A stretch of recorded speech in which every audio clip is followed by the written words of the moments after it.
Está con nosotros el viceministro de Minas, Rómulo Mucho.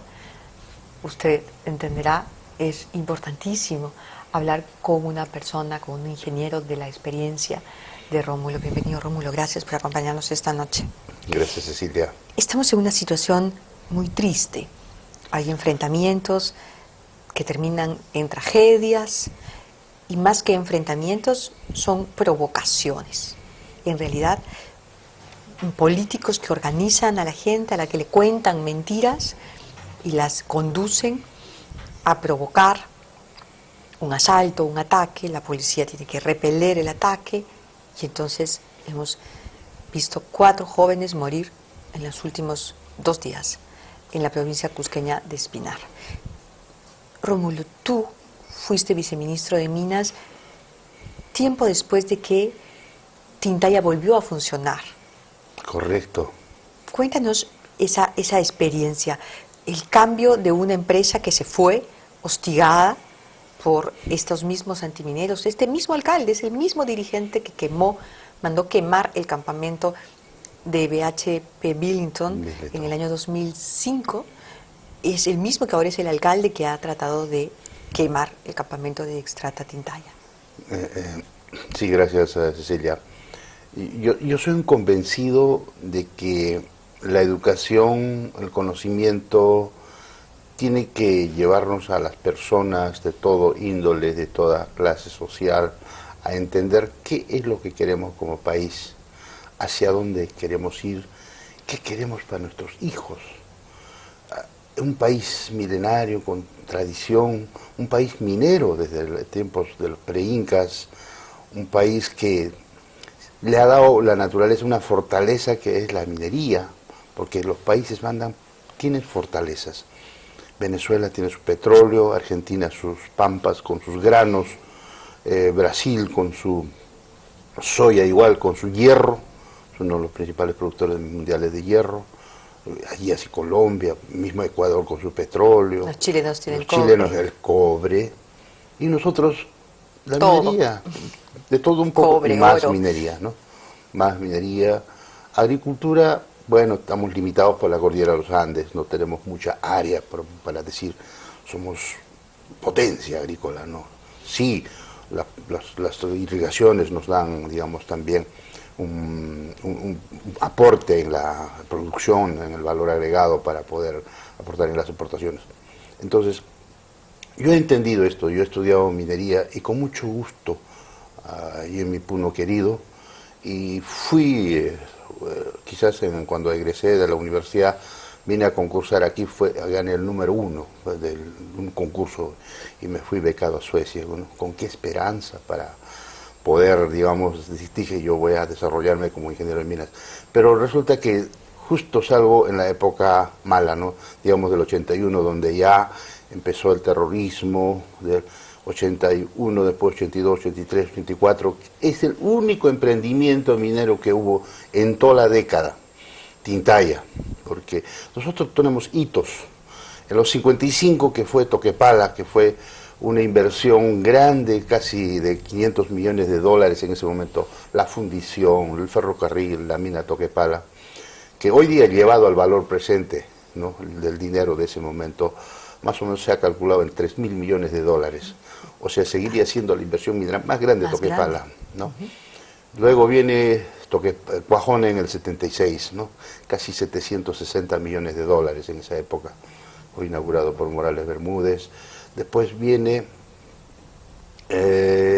Cerro Verde, ¿no? Creo que fue una inversión de casi 120 millones, y Tintaya en el 82, ¿no? En el 82. Entonces, más o menos, fue 300 millones de dólares. Fue la única inversión, 300 millones, y ahora hablamos de miles de millones de dólares de inversión, ¿no? Y Tintaya empieza a construir a fines del 82, en que yo trabajé, 82, 83, 84, y 85 entra en producción. Una mina con una planta de casi 10.000 toneladas por día, ¿no? Era mediana, no era tan grande, era un préstamo canadiense, y pasó al Estado, no era el Estado, perdón, era el Estado porque esta mina fue descubierto por Cerro de Pasco, este proyecto, todos los grandes proyectos en el pasado fueron descubiertos por Cerro de Pasco Copper Corporation, que era la empresa minera más grande. Estamos hablando de Antamina, estamos hablando de Toromocho, estamos hablando de Las Bambas, estamos hablando de Cerro Verde, estamos hablando de Tintay. Todos fueron descubiertos por los gringos de Cerro de Pasco. Pero que los tenían, y en la época de los 70 fueron nacionalizados, volvieron al Estado, y el Estado después comenzó a privatizar, ¿no? Y esta mina fue iniciado por el Estado, y en el 94 pasa Magma compra Tintaya. Magma Copper, una empresa americana que tenía varias minas en Estados Unidos, compra Tintaya. Más o menos por un valor, creo, de 218 millones de dólares. ¿Ya? En 2 años después, Magma es adquirido por BHP Billiton. Que también es norteamericana. No, BHP Billiton era australiano, anglo-australiano. Ah, anglo-australiano. Anglo-australiano, ¿no? Que nació con Mount Isa, unas minas en Australia. Y BHP va comprando minas, va comprando propiedades. Es la empresa minera más grande del mundo, ¿no? Tiene 5 divisiones: hierro, carbón, oro, diamante y metales básicos, ¿no? Como el cobre, plomo, sí. Y entonces BHP ha estado trabajando, ¿no? Ya hasta que llegamos al 2003, ¿no? En septiembre, creo, de 2003 se forma el famoso convenio marco, después de una negociación de más de 2 años entre la comunidad y la empresa. Fue algo paradigmático, algo nunca visto, de cómo una comunidad podía negociar, ¿no? Porque BHP Billiton tenía un problema en Australia. En Australia también fue acusado de, digamos, de contaminar, de no compartir su ganancia a las comunidades, y hubo una, digamos, una especie de indicación a todas sus unidades en el mundo, digamos, de que sí, Mariusz Kloppers, que es el presidente, un polaco, es el ingeniero de minas, el máximo jefe de BHP Billiton, dijo: no, vamos a nosotros trabajar bien con nuestras comunidades. Entonces le encargó para que negociara, ¿no? Entonces se negoció el 3% de las utilidades antes de impuesto, o de utilidades brutas. Eso no se había visto en el Perú. No se había visto, no. Hasta el momento no hay todavía, que digamos. Entonces, a veces esto fue objetado por muchas instancias, inclusive por la Sociedad Nacional de Minería. Claro. Inclusive el Estado no participó en esa negociación, porque dijeron: déjanos negociar entre nosotros, nos vamos a arreglar. Y firmaron el contrato, y cosa que fue pues una cosa muy novedosa para el Perú, ¿no? Pero ¿qué pasa? Los precios también no estaban bien. Sabemos que en el 2002 Tintaya cerró casi por un año, porque el cobre estaba a $0.7 por libra. Entonces no era rentable. Eso era una mina también que tenía alto ratio de desmonte versus mineral. Uno de los casos únicos en el mundo. Casi 5-1 hasta 10-1, 10 toneladas de desmonte por 1 tonelada de mineral. Entonces los costos eran altos. Pero sí, la ley de cabeza, o sea, el contenido metálico era alto también, ¿no? Cuando empezamos estaba más de 2%, y no hay mina en el mundo que trabajara en ese momento con un 2%, quizás algunas minas chilenas. Entonces eso sí le compensaba, digamos, ¿no?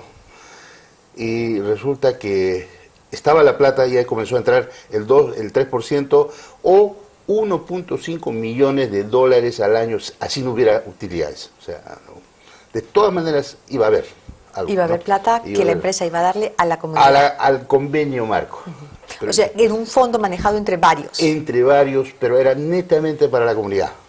¿Ya? El dinero solo para esa comunidad. Para todo el conjunto de comunidades. El área de influencia. El área de influencia.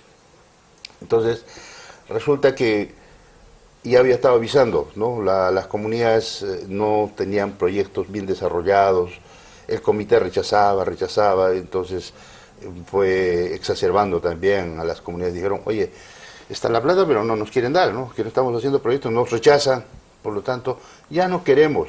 Y el convenio marco: ahora me das 20 millones de dólares anuales. Esa fue la reformulación de un convenio marco que lanzaron en el 2005, ¿ya?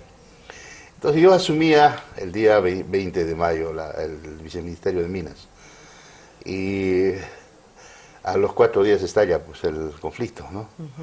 Entonces, Encabezado por Moyohuanca.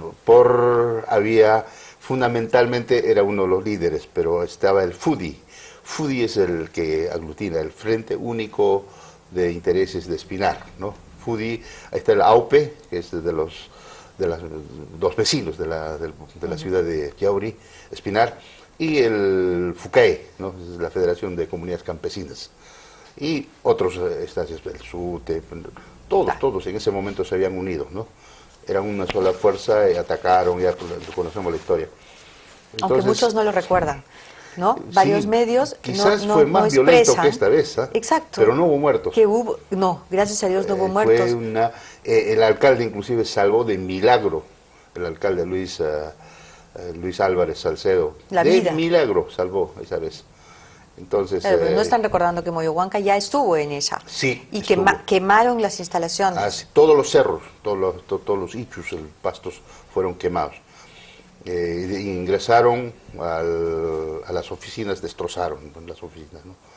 Entonces me toca pues la suerte, yo lo llamo la suerte porque yo había trabajado antes en el inicio de esta mina y regreso, ¿no?, como viceministro, y para mí fue una gran satisfacción.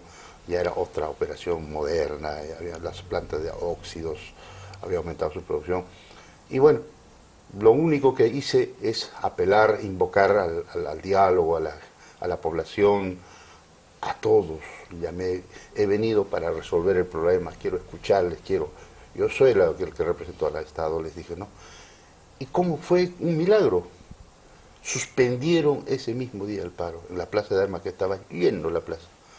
Suspendieron, inmediatamente convocamos, yo llegué más o menos a las 2:30, 1, para las 4 de la tarde, cité, ¿dónde vamos a conversar? En la parroquia.